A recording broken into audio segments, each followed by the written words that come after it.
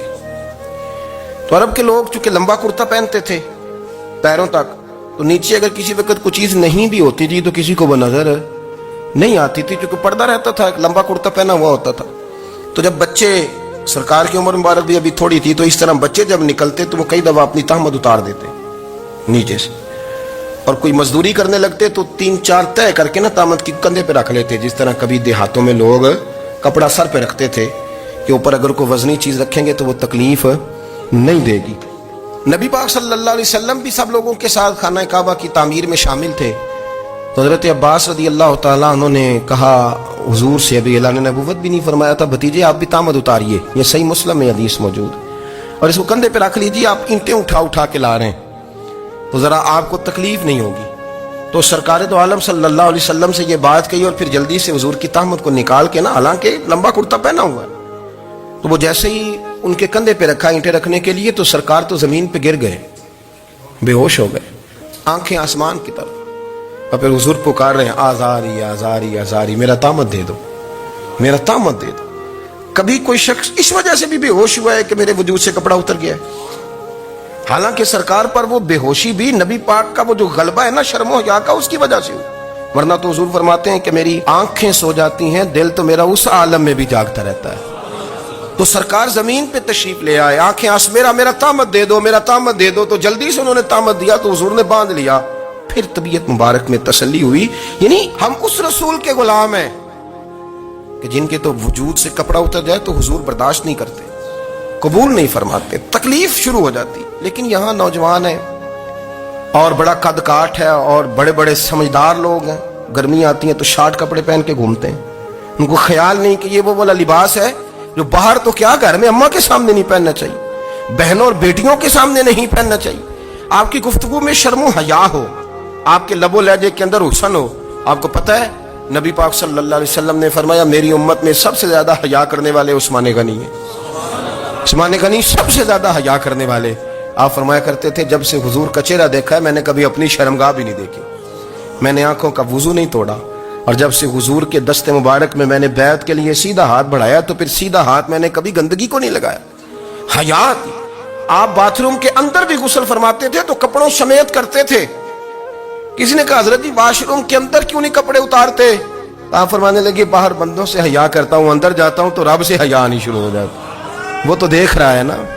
تو میں جو بات آپ کی خدمت میں عرض کرنا چاہتا ہوں اس کو آپ سمجھیے گا میرے عزیز، کہ شرم والا مزاج، گفتگو بھی شرم والی، آنکھیں بھی شرم والی، لباس بھی شرم والا، دوستی یاری بھی شرم والی، بہت ساری ایسی باتیں۔ دیکھیں نا آپ ذرا، میں نے کہا کہ باتوں کو سن کے گزر نہ جایا کریں، اس کی گہرائی پر غور کریں۔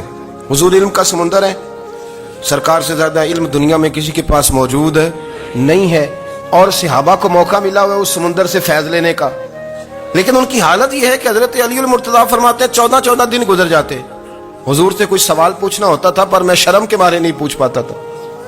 14 دن بخاری شریف میں موجود ہے۔ ایک دن نبی پاک صلی اللہ علیہ وسلم نے پوچھا صحابہ سے کہ وہ کون سا درخت ہے جس کے پتے نہیں گرتے، اور وہ درخت اس طرح ہے جس طرح مومن ہوتا ہے، وہ درخت میرے مومن کی طرح بتاؤ۔ حضرت عبداللہ ابن عمر فرماتے مجھے پتا تھا کہ وہ کھجور کا درخت ہے، لیکن چونکہ ابو بکر صدیق بھی بیٹھے ہیں، عمر فاروق بھی بیٹھے ہیں، مولا علی بھی بیٹھے ہیں، عثمان غنی بھی بیٹھے ہیں، اتنے جید لوگ بیٹھے ہیں، تو مجھے حیا آتی تھی کہ میں کیوں جواب دوں۔ کہتے ہیں سرکار نے کئی دفعہ پوچھا، لوگوں نے کئی اور درخت بتائے، پر فرمایا تمہارا جواب درست نہیں ہے۔ آپ حیا کے اس پہلو پر غور کریں کہ سوال کا جواب آتا ہے، سوال کا جواب، یعنی مجھے سوال کا جواب آتا ہو پھر میں دوں نہ، مجھے بدعزمی نہ ہو جائے گی؟ یہ کیسے ممکن ہے کہ میری رات گزر جائے، مجھے پتا بھی تھا اور میں نے بتایا نہیں؟ بہت سارے لوگ آ کے بہت ساری باتیں بتاتے ہیں، بہت ساری باتیں وہ سمجھاتے ہیں، تو ہم غور سے ان کا چہرہ دیکھنے لگ جاتے ہیں، کہتے ہیں یار اس کا تو دعویٰ تھا کہ میں سمجھنے آتا ہوں، تو یہ تو ہمیں سمجھا رہا ہے، چلو الحمدللہ ہم سمجھنے کو تیار ہے۔ لیکن میرے عزیز پتہ بھی ہے جواب کا، علم بھی ہے، لیکن فرماتے ہیں میری حیا نے مجھے اجازت نہ دی کہ میں جواب دوں۔ آپ فرماتے ہیں پھر حضور سے صحابہ نے عرض کی کہ یا رسول اللہ آپ ہی بتا دیں وہ درخت کون سا ہے، تو حضور نے فرمایا بھئی وہ کھجور کا درخت ہے۔ تو آپ فرماتے ہیں میں دل ہی دل میں کہہ رہا تھا کہ الحمدللہ میرا جواب درست ہے، حالانکہ میں نے جواب دیا ہی نہیں۔ تو لفظوں میں حیا، جملوں میں حیا، آنکھوں میں حیا، اٹھنے میں حیا، بیٹھنے میں حیا، چلنے میں حیا ایک خوبصورت حسن ہے، اور نبی پاک صلی اللہ علیہ وسلم نے فرمایا جب تو بے حیا ہو جائے نا پھر تو آزاد ہے، پھر تو جو مرضی کا، پھر تو جو، اس لیے بزرگ جب کسی کو بے حیا کہتے تھے نا، اللہ اکبر، اور جب کسی کو کہتے تھے نا یہ بے حیا ہے تو لوگ سمجھتے تھے کہ کوئی ہلکی سی بات کر دی، لیکن ان کا معنی یہ ہوتا تھا کہ بس بھائی اب اس کے ساتھ کوئی کلام کرنے کی ضرورت ہے، اس کو اب اصلاح کی ضرورت نہیں، یہ بے حیا ہے۔ کیا معنی؟ کہ اب یہ جو اس کے دل میں آئے گا وہ کرے گا، جو اس کی طبیعت چاہے گی وہ کرے گا، اب یہ کسی پہلو بھی قابو آنے کو تیار، بے حیا ہو گیا۔ بے حیائی بہت بڑا عیب ہے، اور جو لوگ کہتے ہیں کہ ہمیں بالکل آزادی ہونی چاہیے، ہمارا اپنا جسم ہے تو ہماری اپنی مرضی چلے گی۔ ایک وزیر صاحب میں پتہ نہیں میں ان کو جانتا تو نہیں، انہوں نے سینٹ میں تقریر کی ہے، میں نے ان کی بات سنی ہے، اس نے کہا نہیں بھائی جسم رب کا ہے تو مرضی بھی تو رب کریم کی چلے گی، اور مرضی بھی اللہ کی۔ یہ مجھے تھوڑا سا مسئلہ ہے جسم پر، کبھی کبھی مجھے کثرت سفر سے الرجی ہو جاتی ہے۔ میرے ساتھ لوگ نا دل سے پیار کرتے ہیں، شاید ہی کوئی اچھا ڈاکٹر ہو جس تک میرے سنگی مجھے لے کے نہ گئے ہو، پر جسم اللہ کا ہے نا، مرضی بھی جب وہ چاہے گا صحت دے گا۔ کیوں کچے کاموں میں لوگ پڑ گئے، کیوں غلط لوگ سوچ میں پڑ جاتے ہیں، یہ اسی کا ہے، اور جب وہ چاہے گا، آپ اس بات کو اچھے طریقے سے سمجھ لیں کہ جو اپنی مرضی چوکوں چوراہوں میں کر رہے ہوتے ہیں نا، جو مرضی گندمن، وہ جانور ہوتے ہیں، وہ جانور ہوتے ہیں جو نہ چونک دیکھتے ہیں نہ گلی دیکھتے ہیں، نہ انہیں پتہ ہوتا ہے کہ جگہ کون سی ہے، وہ انسان ہے۔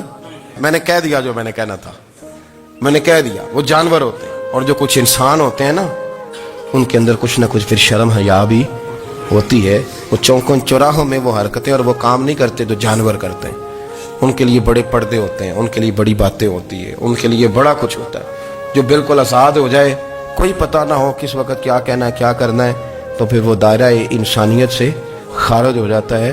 ہم آپ کو کیا دعوت دیں؟ آپ تو وہ باتیں کر رہے ہیں جو اسلام کا انسانیت کے حق میں بھی ٹھیک نہیں، آپ تو وہ والی باتیں کر رہے ہیں جن کا انسانیت بھی تقاضا نہیں کرتی کہ یہ باتیں ہونی چاہیے۔ لیکن ایک بات، میں تو جذباتی نہیں ہوتا، میں بڑے غور سے چیزوں کو دیکھتا ہوں، سنتا ہوں، اور نہ میں ان موسمی مینڈکوں کی، وہ مجھے عاتق صاحب کہنے لگے جی بڑے بڑے مولوی ایک بندے کے ساتھ بیٹھے ہوئے ہوتے تھے اور وہ روزے میں بڑے بڑے درس دیتا تھا تو وہ بھی فلانی حرکتیں کر رہا ہے، تو میں نے کہا ہم نے تو پرانا کہا تھا کہ موسمی مینڈک ہے، تو پرانے کہہ رہے ہیں کہ اداکار ہے، تو وہ جہاں کاسٹ کریں گے وہاں وہ اداکاری کرے گا. آپ کسی مذہبی جگہ کر لیں تو وہاں کر لے گا, کہیں اور جگہ کریں گے تو ہم تو پرانا کہہ رہے ہیں. تو کسی کو کبھی سمجھ آتی ہے تو کسی کو کبھی اور جگہ جا کے سمجھ آتی ہے. ہم ان لوگوں سے پریشان نہیں ہوتے. کیوں؟ سن لیں, کوئی مایوسی نہیں. ان کے اندر جتنا زور ہے وہ لگائیں. یہ ملک بنا ہے رسول اللہ کے نام پہ. یہ اللہ نے تحفہ دیا ہے امت مسلمہ کو. یہ نبی پاک کے نام پہ بنا ہے تو یہاں جھنڈا بھی وہی والا بلند ہونا ہے جو مدینے والے رسول کا جھنڈا ہے, اور یہاں وہی کام چلے گا جو نبی پاک نے بیان فرمایا. تو اس طرح کئی لوگ آتے ہیں, وہ شور شار کرتے ہیں, چلے جاتے ہیں. اتنے نہ پریشان ہوا کریں. بہت سارے لوگ تو بیچارے اس قابل بھی نہیں ہے کہ ان کا نام لیا جائے. مطلب اتنا ہم ان کو اہمیت دے دیں, ان کا ذکر کریں, ان کا نام لیں, ان کی بات کریں. وہ بیچارے اس قابل ہی نہیں ہے, مطلب سٹیٹس ہی نہیں ہے ہمارا. اتنے فارغ ہیں ہم کہ اب جو بندہ آئے گا کہانی چھیڑے گا تو ہم چھیڑ جائیں گے. اور بھائی اللہ کا فضل ہے الحمدللہ تعالی, لوگوں نے بڑا شور کیا اور بڑے زمانے سے دنیا شور کر رہی ہے, پر اللہ کے گھر مسجدیں بھری ہوئی ہیں. مسجدیں بھری ہوئی ہیں. ہماری بیٹیاں پردے کرتی ہیں, پردے کو پسند کرتی ہیں, وہ حجاب میں رہتی ہیں, وہ سمجھتی ہیں کہ ہمارا اصل حسن کیا ہے. تو یہ پراپیگنڈا پرانا چلا آ رہا ہے. اس کا اللہ کے فضل سے امت مسلمہ پہ نہ کبھی اثر ہوا ہے اور نہ کبھی ہوگا انشاءاللہ. اللہ تعالی ہمیں حق پر استقامت عطا فرمائے.